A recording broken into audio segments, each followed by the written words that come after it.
ఎందుకంటే మావోయిస్ట్ పార్టీలో ఆరోగ్యం బాగాలేకపోయినా లేకపోతే ఏజ్ అయినా కూడా బయటికి వచ్చేద్దామంటే వేరే మార్గం లేదు, సరెండర్ అవ్వాల్సింది. బయటకు వచ్చిన మామూలుగా ఉన్నానని అనుకుంటే కూడా పోలీసులు పట్టుకుంటారు. రెండోది వాళ్ళ మీద కేసులుంటాయి. ఆ కేసులకి వృద్ధాప్యంలో ఈ అనారోగ్యంతో వాళ్ళకి ఏ రకమైన సపోర్ట్ సిస్టమ్స్ ఉండవు. చిన్నప్పుడు వెళ్ళిపోయింటారు. ఫ్యామిలీలో పెద్దవాళ్ళు అయిపోయింటారు. వాళ్ళ అన్నలు తమ్ముళ్ళు సపరేట్ అయిపోయింటారు. ఇప్పుడు వీళ్ళని ఎవడు పట్టించుకునే పరిస్థితి ఉండదు. అందుకని కూడా చాలా మంది స్టేట్ ముందు అంటే గవర్నమెంట్‌కి ముందు సరెండర్ అయిపోతారు. వేరే మార్గం లేదు కాబట్టి. సో, ఇది అర్థం చేసుకోకుండా బయట అన్ని సౌకర్యాలు అనుభవిస్తూ జీవితాన్ని ఎంజాయ్ చేస్తున్నవాళ్ళు వీళ్ళని ఇప్పటికి కూడా దిగజారిపోయాడని, వీళ్ళు ద్రోహి ఇంకోటని విమర్శించడం మనం ఎప్పటినుంచో చూస్తున్నాం. అది ఇప్పటికి కూడా అది కంటిన్యూ అవుతుంది.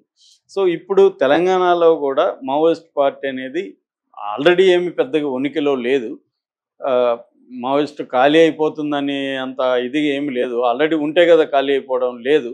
ఉన్న వాళ్ళు కూడా నామకే వాస్తే ఉన్నవాళ్ళు కూడా సరెండర్ అయిపోతారు. అంటే సింబాలిక్‌గా తెలంగాణ మావోయిస్ట్ స్టేట్ కమిటీ కంప్లీట్‌గా సరెండర్ అయిపోవడం వల్ల సింబాలిక్‌గా మావోయిస్ట్ పార్టీకి దెబ్బ తగిలిందని చెప్పొచ్చు తప్ప, ప్రాక్టికల్‌గా మావోయిస్ట్ పార్టీకి దెబ్బ తగలాలంటే అది ఉనికిలో ఉండాలి కదా! ఉనికిలోనే లేని పార్టీకి దెబ్బ ఎందుకు తగులుతుంది? కాబట్టి సింబాలిక్‌గా ఇది నష్టంగా మనం చెప్పుకోవచ్చు. ఎందుకంటే తెలంగాణలో ముందు నుంచి కూడా రేవంత్ రెడ్డి ప్రభుత్వం వచ్చినాక సరెండర్‌కి ఒక ప్రత్యేకమైన పాలసీ పెట్టుకొని ఎవరు సరెండర్ అయినా వాళ్ళని గౌరవంగా ట్రీట్ చేయాలి. వాళ్ళకి ప్రకటించిన డబ్బులు కూడా ఇమ్మీడియేట్‌గా ఇచ్చేయాలి. కేసులను కూడా ఎక్కడ కేసులున్నా దానికి ఒక కమిటీ ఫామ్ అయ్యి, లీగల్ సిస్టమ్ ఫామ్ అయ్యి, వాళ్ళకి వేరే రాష్ట్రాల కేసులున్నా కూడా ఈ లీగల్ బాడీ ఆ కేసులను కూడా పర్స్యూ చేయాలి. ఇలాగా వాళ్ళు అన్ని రకాలుగా మావోయిస్టులు బయటకు వస్తే వాళ్ళకి పునరావాస కార్యక్రమాలు కావచ్చు, కేసులు కావచ్చు, అన్ని రకాలుగా వాళ్ళని ఆదుకోవాలన్న పాలసీతో నడుస్తుంది. అందుకని ఇక్కడికి చాలామంది అక్కడ పనిచేసేవాళ్ళు కూడా, దండకారణ్యం ఏరియాలో పనిచేసేవాళ్ళు కూడా తెలంగాణ వాళ్ళు ఇక్కడికి వచ్చేస్తున్నారు. ఇటీవలనే మనకి తెలంగాణ ప్రభుత్వం ప్రకటించింది.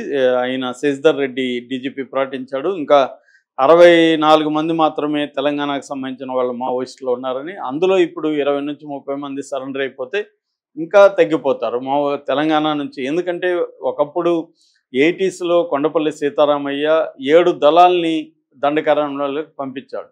ఎందుకంటే విప్లవం జరుగుతున్న ఏరియా నుంచి ఒక వెనక తట్టు ప్రాంతం అంటారు, రియర్ ఏరియా ఒకటి స్ట్రాంగ్‌గా ఉండాలి అనేది ఆయన ఉద్దేశం. కానీ ఇదే మెయిన్ అయిపోయింది. అది పక్కకి వెళ్ళిపోయింది. ఆయన అనుకున్న ఆంధ్ర, తెలంగాణ ఈ ఉద్యమాలు పక్కకెళ్ళిపోయి దండకారణ్యం మెయిన్ ఉద్యమం అయింది. అప్పుడు వెళ్ళిన వాళ్ళలో ఎక్కువ మంది తెలంగాణ వాళ్ళు ఉన్నారనమాట. తెలంగాణ నుంచే ఎక్కువ రిక్రూట్మెంట్ కూడా ఆంధ్ర నుంచి బాగా తగ్గిపోయింది ఎప్పుడో లాంగ్ బ్యాకే.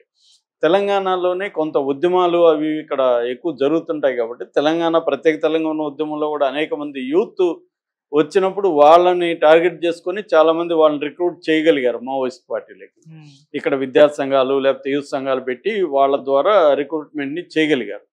సో ఇప్పుడు వాళ్ళందరూ కూడా బయటకు వచ్చేసే పరిస్థితి మనకు కనబడుతుంది. మరోవైపు ఇంకా అక్కడ ఓవరాల్గా చూసుకుంటే ఒక హిడ్మా, ఒక తిరుపతి, ఇంకొక 2-3 తప్ప పెద్దగా అక్కడ ఎవరు లేరు. హిడ్మా కానీ సరెండర్ అయిపోతే మావోయిస్ట్ పార్టీ ఒక రకంగా కంప్లీట్గా తుడిచిపెట్టుకుపోయే పరిస్థితి అయితే పర్మనెంట్గా తుడిచిపెట్టుకుపోతుందా లేదా అనేది ఎవడు చెప్పలేని పరిస్థితి. కానీ ప్రజెంట్ అయితే ఈ ఫామ్లో మావోయిస్ట్ పార్టీ బతకడం అనేది కష్టంగానే ఉంది. తెలంగాణలో అయితే ఈ దెబ్బతో కంప్లీట్గా సింబాలిక్గా కూడా మావోయిస్ట్ పార్టీ ఉన్నట్టుగా ఇంకా చెప్పుకోలేని పరిస్థితి అయితే ఇక్కడ ఏర్పడుతుంది.